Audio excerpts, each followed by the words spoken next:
Dem accused of abusing woman blindsided with terrible news, Cav gets perfect justice. Karin Housley, who is the Republican nominee for U.S. Senate from Minnesota, has been the first person to officially request a full investigation into the allegations of domestic abuse against Democrat Representative Keith Ellison. Is reporting that Ellison, who is a Democrat running for Attorney General in Minnesota, has been accused by a former girlfriend of physical and emotional abuse throughout the time they dated. His former girlfriend, Karin Monahan, alleged Ellison once violently dragged her off a bed while shouting profanities, and had sent multiple abusive text messages to her phone. Of course, like all Democrats who get caught, Ellison has denied the accusations, and because he knows there are never any consequences for the left, he has also asked the House Ethics Committee to launch an official probe into the accusations.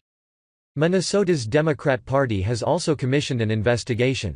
Gee, I wonder what they will find when they investigate one of their own?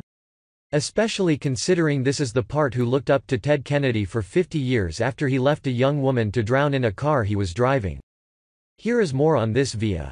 Representative Keith Ellison DMN was considered the favorite to win a five-way Democratic primary for Attorney General in Minnesota on Tuesday. Then he was accused of abuse by a former girlfriend, an accusation he vehemently denies.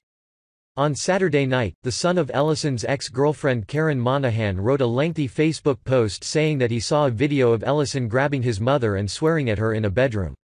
This is the second time Ellison has been publicly accused of domestic violence. Another woman, Amy Louise Alexander, spoke out in 2006, going public with her account that Ellison verbally abused her while they were having an affair. She also said he grabbed and pushed her during an argument. Ellison denied even having a relationship with her. There are several similarities between the accounts. Both women were involved in Minnesota progressive politics, and they described Ellison losing his temper and using threats, verbal harassment, and violence. But unlike other cases in the Me Too era, where media outlets, in many cases, have asserted that women endured sexual harassment, assault, or other abusive behavior, the media has been much more ambivalent about asserting whether the claims are reliable. In the recent case, for example, reporters at local and national outlets haven't been able to review evidence Monahan herself has pointed to and thereby confirm whether the alleged abuse took place. Monahan has said she won't release the video that her son described in the Facebook post. And while she has released dozens of text messages she and Ellison sent to each other, they don't specifically corroborate violence or verbal abuse. Some texts are obviously cropped in the middle of an exchange. Alexander ended up in a legal battle with Ellison when he took her to court to get a restraining order, which a judge granted to him. Her counter request was denied. Ellison had appeared to be in a strong position in the Minnesota Attorney General's race as of last week. Had secured the endorsements of Sen. Tina Smith, Governor Mark Dayton, and 24 current Minnesota state legislators. Senator Bernie Sanders' IVT campaigned with him, drawing a crowd of hundreds. Polling is scarce in the normally quiet race for state attorney general, so it's difficult to say exactly where Ellison stands as voters head to the polls. What we know about the new allegations.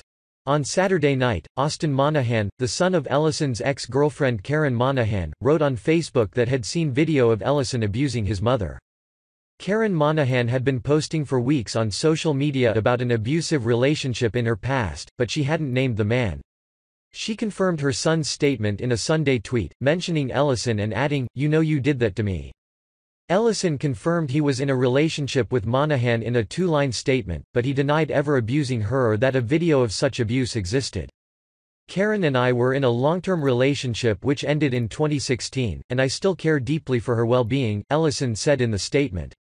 Monahan also released a lengthy statement to local outlet Fox 9, painting a picture of a long-term relationship that was emotionally abusive and had taken a physical toll by the time she left Ellison in January 2017. In her statement, she said the relationship had taken a toll on her mental health and resulted in complex PTSD. "Throughout the relationship he would say and do things and then gaslight me when I would ask what was going on," Monahan said. "He would make me think I was crazy for suspecting things I had heard or had seen." In the post, Monahan alleged Ellison was unfaithful and characterized his behavior as pathological lying, cheating, and smearing my name. She also talks the specific incident of alleged abuse, which she said occurred in 2016. "One night I confronted him very calm about a lie he had just told me straight to my face. What happened next was a rage that I had never witnessed to that magnitude. He was becoming a person I had never seen before. The next morning, he came into the room I was sleeping in. I was laying across the bed with my headphones on, listening to podcast on my phone. He said he was about to leave town for the weekend and told me to take the trash out. Given the explosive outrage that occurred the night before, I just shook my head yes. I didn't look up at him or saying anything. That is when he tried to drag me off the bed by my legs and feet, screaming, "Bitch, you answer when I am talking to you." I said, "Take out the trash, you're a bad guest," even though we were living in the same place. He kept trying to drag me off the bed, telling me to get the fuck out of his house, over and over. I froze. He had to leave and get on the plane. He knocked the shoe off my foot and told me I better be gone when he gets back, which was in 2 days. What my son said is true. Every statement he made was true. "You know you did that to me. I have given every opportunity to get help and heal. Even now, you are willing to say my son is lying and have me continue to leak more text and info just so others will believe him."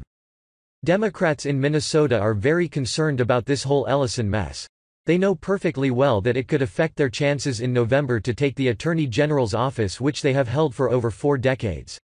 And the polls are showing that Ellison is in a close race against Republican Doug Wardlow, who isn't well known but who has managed to turn these allegations into a campaign issue, unlike how the Democrats always do the same to others.